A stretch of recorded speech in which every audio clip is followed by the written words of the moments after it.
1, 2, 3, ikimasho everyone! Ultra League is here, Musa squad, and unfortunately I was not able to get my Talonflame all the way to best buddies. It is a rank 1 if I get it to best buddies, but I'm very close, so he will get a power up sometime in the middle of the Ultra League. But anyway guys, let's go ahead and check out this team. It is a Talonflame with a Togekiss and a Poliwrath. Everything is pretty standard here except for the Togekiss, where I had it with Aerial Ace instead of Ancient Power, and there's no real good reason for me to have done that. I just simply forgot to switch the moves. But anyway, before we hop into these battles guys, please leave a like, comment, subscribe, and turn on that notification bell so you guys keep seeing this juicy Musa PvP content, and let's get it going. So our first matchup is versus House Stoner 94. And they go ahead and start off with the Surf Edge, so this is looking really good for us here. We go ahead and stay in, but they do make a switch into a Typhlosion, and we were a little bit slow on that rotation there, but we know they have enough for a Solar Beam here, so we're going to go ahead and block this thing, and we can comfortably now farm up as much as we want here and go for the Dynamic Punch. If they don't shield this is going to look really good for us here, so let's see what they do. They decide not to shield this, and we go straight for an Ice Punch because we do not want to risk having to take even a Blast Burn. It just does a lot of damage. So this actually gets a shield from them, and they don't get the Solar Beam off, guys. That was crazy. I was kind of like really hyped because this is my first matches in the Ultra League, and I go ahead and go for another Dynamic Punch here. So things are looking not bad for us at all on our first match of the Ultra League this season. But Surf Edge does get to the Leaf Blade here, so we're going to go ahead and let that go through. No reason to block here. Our Poliwrath has done a lot of work already for us. And we go ahead and bring in Talonflame. They make an immediate switch, and I was kind of already pressing that Flame Charge, so I got a little bit unfortunate there. But it's okay. Togekiss is going to do a lot of damage, and all we have to do is block the Sludge Wave. They've definitely farmed up enough for the Sludge Wave, so we're going to go ahead and shield this thing up. Yeah, so that's looking good there, and they realize it's game over because they couldn't get us on the shield bait, and that is a GG right there. Alright, next battle is versus Gibran 3 Kira. So let's go ahead and see what they're bringing to the table here. You know, Talonflame, I mean, it's a great lead, as you guys have seen. Yeah, so this is a great lead there, and they go ahead and make a switch into a Dragonite, and at first I thought I may have made a mistake by switching into Poliwrath, but then I realized that Ice Punch is going to do a lot, so it's going to force shields. Yeah, so that's very good there. And all we have to be careful for is Hurricane, so we are going to shield this just in case. So it's a Dragon Claw, so we got baited a little bit there, but now that they've thrown their second move right away, I know that it's going to be another Dragon Claw, so I don't have to shield the second time around, and I'm able to get a little bit of extra mud shots in. It was not necessary at all. I should have probably just gone straight into the Ice Punch, and the Ice Punch will take them out. That's awesome. It's times 4 damage, so pretty good. Now they do bring in the Swampert, and we actually managed to get an Ice Punch off, which was very exciting for me because I didn't think we would get to it, right? And they do take us out there. So now the choice here is really only Togekiss because we don't want to be taking any Hydro Cannons to the face. Now we make the switch once they make theirs, and we are going for these Flame Charges here precisely because we want to get our attack buffed as much as possible, and we don't want to lower our defense using Brave Birds because it could have taken out the Togekiss, but then it would be a problem with Swampert. Now we do block this Ancient Power. That would have definitely KO'd us, and we do manage to get to a Brave Bird worth of charge. We do throw the Brave Bird just in case they expect a shield bait or something. They probably won't. Yeah, so they go ahead and shield this thing, and this will definitely take us out. Luckily, they had thrown their Hydro Cannon, but again, XL Talonflame is going to beat most CMP ties, so that's looking great.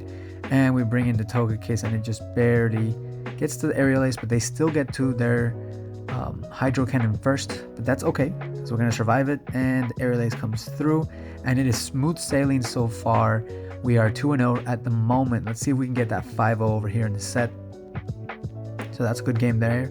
And let's see, next opponent is Clever Cedo. And they bring in a Gliscor. I remember this team. This was a very, very interesting team, guys. We stay in this because it's a pretty neutral matchup, I would say. I don't know, it's kind of weird. We don't block the first one because we expect the Night Slash, yeah. And man, it is super unlucky they get the attack boost. So now the matchup doesn't feel too comfortable anymore because Aerial Ace will do a lot of neutral damage if he hits us with it.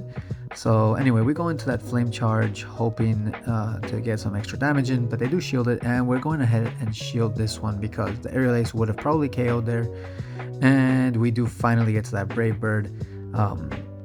Yeah, Incinerate is a little bit tricky to get used to. I haven't been using it in quite a while, so yeah, that's one of the reasons why I kind of fumbled that attack there. Now we're not going to shield here because if they get desperate and throw a Night Slash, it won't do much, and the Aerial Ace will actually chunk us for a lot. Remember, it's been buffed. And now they go ahead and bring in the Weevil, right? So I'm very, very, very intrigued by this opponent's team. The Avalanche does a lot of damage, but we did a lot of damage too, right? That Dark typing took a lot from our Togekiss, and we're going to wait out this timer, bring back in the Talonflame. It should, yeah.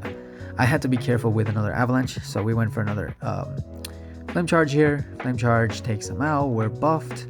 And now they bring in a Typhlosion. We make the immediate switch, and this is very comfortable for us here because we do have shields. So we can definitely block the Solar Beam if we have to. Now we try to get an Ice Punch off here, but they do beat us into the CMP tie.